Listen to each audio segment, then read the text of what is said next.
Hello, I'm Nathan Robinson, editor of Current Affairs magazine, and today I'm going to take you on a tour of the Current Affairs building in New Orleans, Louisiana.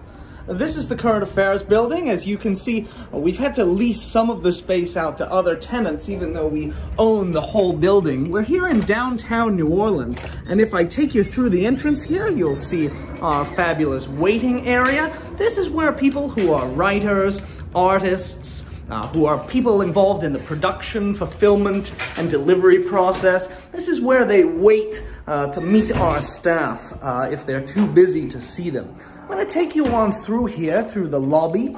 You're going to see this down here is the mailing area. You can see we get a lot of packages here at Current Affairs. We're very in demand, and so people have to send us a lot of material. Someone would usually be sitting here at the front desk waiting to greet anyone who has to see a member of our staff. But these are the holidays here. We give holiday breaks at Current Affairs, quite generous ones. And so everyone in the building right now is on vacation, which is why I can take you through it. Taking you through now to the conference room. This is where we hold our weekly editorial meetings at 9 a.m. on a Monday. You'd see our entire staff gathered here round the conference table. And usually at those meetings, we would discuss all of the articles that are going to go online in any given week, any controversies we've gotten into on the internet and how we might resolve those productively. But usually we would just be going over the events of the day and what we feel that a modern, relevant magazine ought to have to say about them. Gonna turn the lights off now. As I say, people are on vacation. I'm coming through now through the main foyer. This is the underside of the central staircase. There's a chair there. That chair is being saved for Charlie Justice, which is a metaphor we use. Coming through now, we've got things decorated for the holidays. We believe in really keeping the spirits up here. This is just a lavatory. This is just where people do that. The Current Affairs Courtyard is out here. It's New Orleans, so every building is required to have a courtyard. This is a room. I'm just coming into this room now. I can't turn the lights on because I can't find them, but this is one of our main libraries. We have several libraries in the Current Affairs building, and I'm not going to show you all of them because that would be tedious, but that's one of the central ones. We try to keep a lot of libraries because we're a magazine, so it's quite important that people have access to learning and knowledge. This is the kitchen area. We actually encourage employees to eat meals and make meals at work because we feel that time spent at home is unproductive time. So we've supplied a full kitchen and kitchen equipment. People don't have to bring their own equipment if they don't want to. We will actually provide that. It's one of the things that we do. I'm going to take the elevator here now. We have a central elevator. Then we can just get in there like that. And that's the inspection certificate there. You can see we're all up to date on the elevator inspection.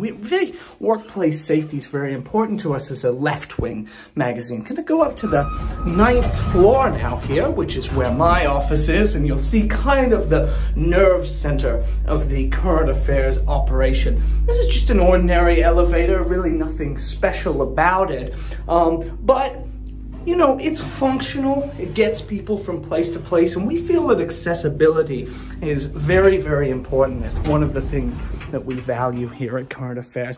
Now, this is one of our many filing systems, so like, you know, this is how we keep the subscribers organized. So in each one of these drawers, you would find the names and information of some of the subscribers. Not going to show that to you though, because that's, obviously, we value the privacy of our subscriber data.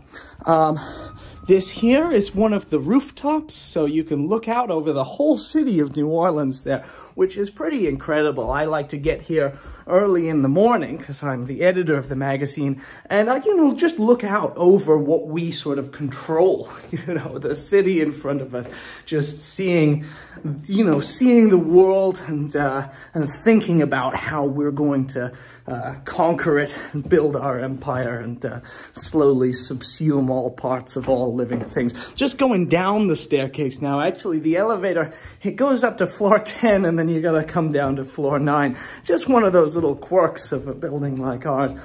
We try and keep a flag, just to remind us what country we're in and what we care about. This is another lavatory here. I won't explain that further. If we just go down this little hallway here, more libraries, art. We have artwork on the walls. There's a small apartment in there, just in case anyone needs to sleep on the job. A lot of people, people work very hard here, so people often collapse out of exhaustion. And, we always make sure that they have a comfortable bed to sleep in. This is a sealed off room. You can't get into that. We don't go in there. This is one of my colleagues' offices. This is the managing editor's office. As you can see by the fact that there's not much on her desk, some work remaining to be done here productivity-wise, but we've decorated the whole place in what we feel is a homey fashion in order for editors to really feel as if this is their home. This is their home.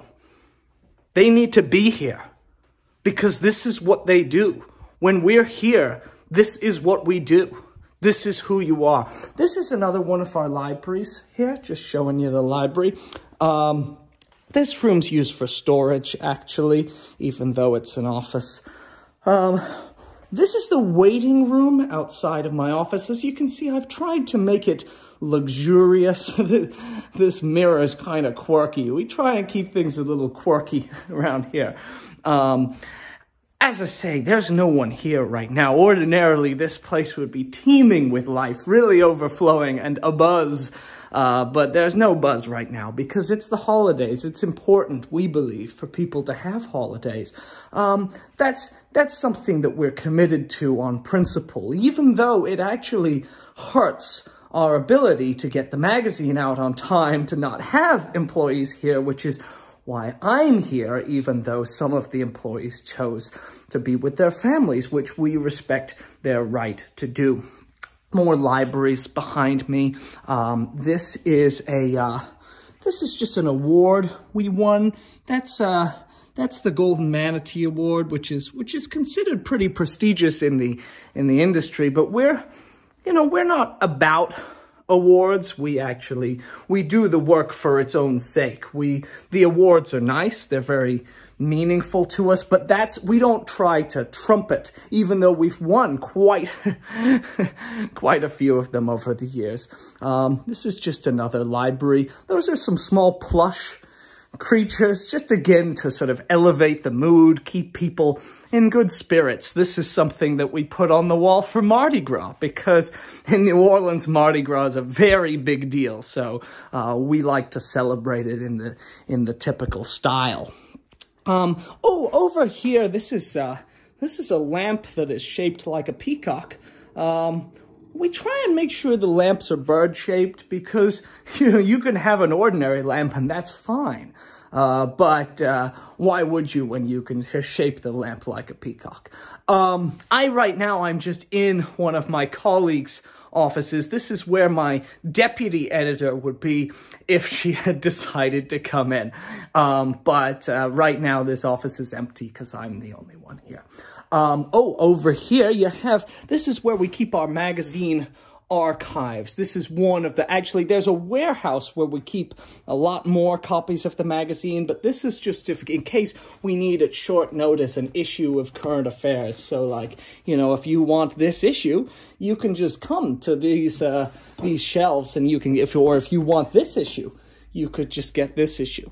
We've put out a lot of issues now, so, you know, we want to make those available to our staff if they need them. Oftentimes I'll say to one of my colleagues, I'll say, you know, well, I need something from issue 10.